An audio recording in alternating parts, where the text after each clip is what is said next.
Kita terus melakukan ibadah yang sama, tetapi berharap kepada Allah memberi rezeki yang berbeda.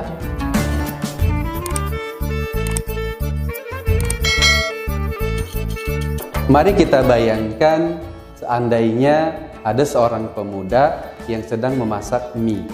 Pertama, dia rebus mie, kemudian dia masukkan bumbu, lalu diaduk rata, selesai.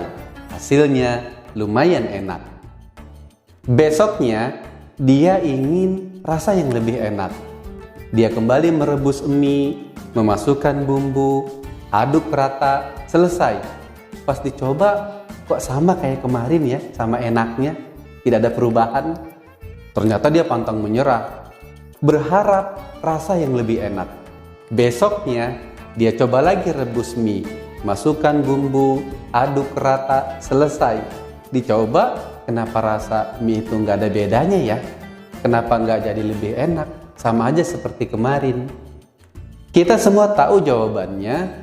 Jika kita terus melakukan cara yang sama, jangan harap mendapatkan hasil yang berbeda.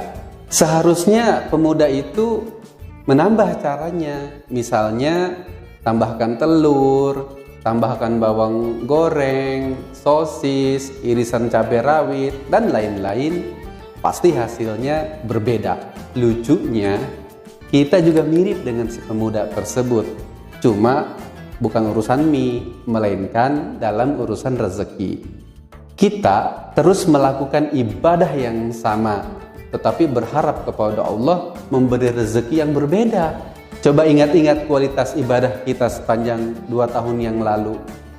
Apa yang kita dapatkan di tahun berikutnya?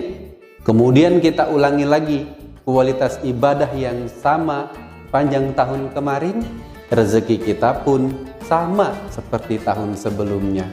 Begitu-begitu saja. Sekarang kita sudah memasuki tahun baru. Lalu mau diulang lagi kualitas ibadah yang sama sepanjang tahun kemarin?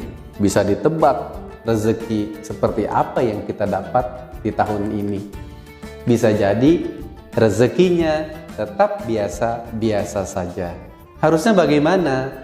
Harusnya ibadah tahun ini tambah dengan sholat tahajudnya, dengan sholat duhanya, tambah lagi tilawah hariannya, tambah sholawatnya, istighfarnya, dan lain-lain. Insya Allah, dengan merubah caranya, barulah kita pantas untuk mendapatkan dan menikmati perubahan rezeki yang luar biasa dan dahsyat.